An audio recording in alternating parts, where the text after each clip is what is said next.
Bienvenue à toutes et à tous, vous êtes bien sur Grand Lille TV, merci de nous rejoindre dans cette nouvelle édition d'information. Et dans l'actualité ce week-end, ça ne vous a pas échappé, vous avez sûrement entendu cette phrase: il suffit de traverser la route pour trouver un emploi. Une nouvelle fois, Emmanuel Macron fait polémique avec ses propos, car il n'est pas aussi facile que ça de trouver un emploi. C'est pour ça que plusieurs associations aident et informent les jeunes qui sont au chômage. Par exemple, le CRIJ, fondé au niveau national dans les années 60, elle s'est depuis implantée dans la région il y a de ça une trentaine d'années.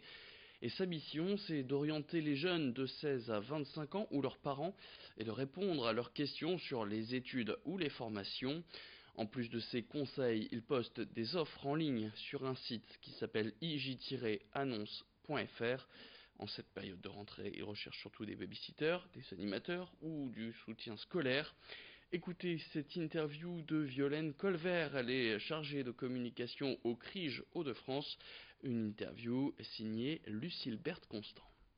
On édite en parallèle un petit guide pratique depuis plusieurs années avec de nombreux conseils pour trouver un petit job, des conseils sur la lettre de motivation, sur les démarches à entreprendre et avec un listing secteur d'activité par secteur d'activité de tous les sites internet et les adresses utiles pour postuler et trouver un petit boulot, je dirais l'été mais aussi au cours de l'année. C'est quand même un guide assez conséquent d'une 60aine de pages qu'on peut se procurer gratuitement et qui est également téléchargeable sur notre site internet et qu'on diffuse très largement donc au moment des forums job qui ont lieu au CRIJ mais également dans tout le réseau information jeunesse Hauts-de-France qui représente à peu près 135 points information jeunesse.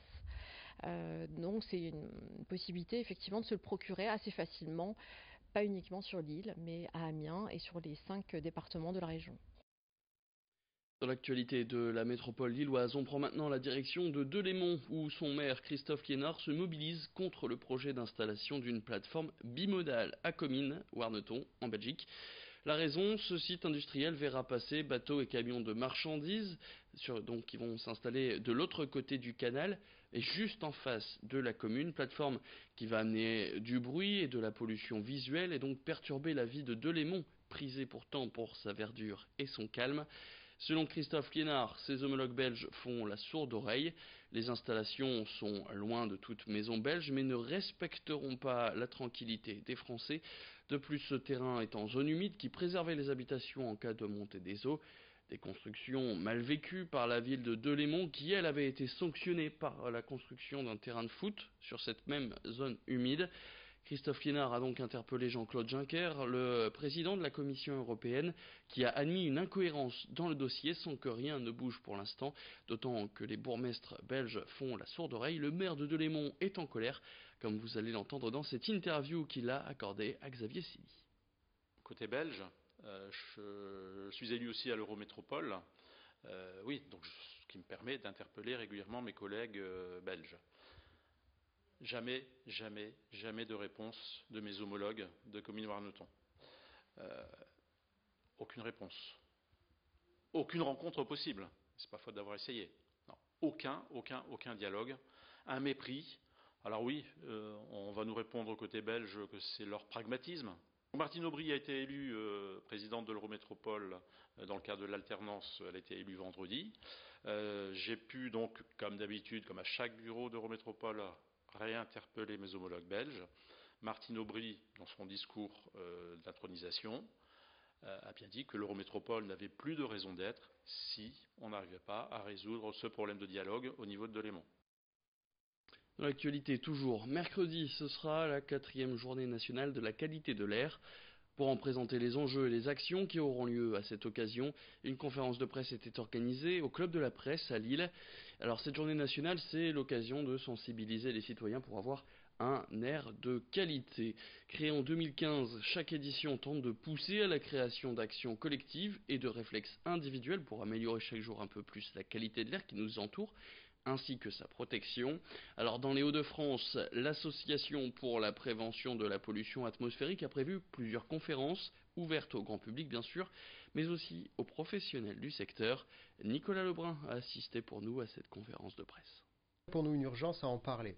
C'est-à-dire qu'en tant que chercheurs, à sortir de nos laboratoires et à utiliser nos compétences, à nous réunir pour pour aller vers le grand public et leur expliquer que la pollution de l'air impacte leur santé de façon parfois complexe et qu'il est important d'en discuter, important de questionner ces pratiques, ces usages, parce que des petits changements dans la vie de tous les jours peuvent parfois avoir des effets sur la santé des personnes fragiles, asthmatiques, des personnes enceintes, mais aussi dans la vie de tous les jours. Le constat aujourd'hui est catastrophique. On estime à plusieurs centaines de milliards, par exemple, le nombre de particules ultrafines que vous respirez chaque jour. Donc vous imaginez les conséquences sur la santé, en particulier des plus fragiles, des personnes qui ont des pathologies pulmonaires, des personnes qui ont des pathologies cardiaques, etc. Le dernier rapport de l'OMS est quand même affligeant, puisqu'il estime à plus de 4 millions de morts dans le monde, de morts prématurées liées à, malheureusement, des expositions à des atmosphères qui sont contaminées, qui sont polluées. Donc il est largement temps d'agir maintenant. Et puis ça commence ce lundi jusque dimanche. Le festival Mange Lille va réunir une trentaine de chefs de la région. Comme chaque année, la mission de ce festival, c'est d'inciter à la consommation de produits locaux avec des repas créés par des chefs et accessibles à tous. Alors pour cette 3e édition, pas mal de nouveautés sont annoncées au hasard, la disco frite, un mini resto pour enfants ou un concours de cuisine. Le tout se passant en grande partie du côté de la gare Saint-Sauveur. Alors vous retrouvez tout le programme sur mangelille.com. Et puis sur ce site, vous pouvez aussi effectuer les réservations indispensables pour participer à certains événements de ce festival Mange Lille.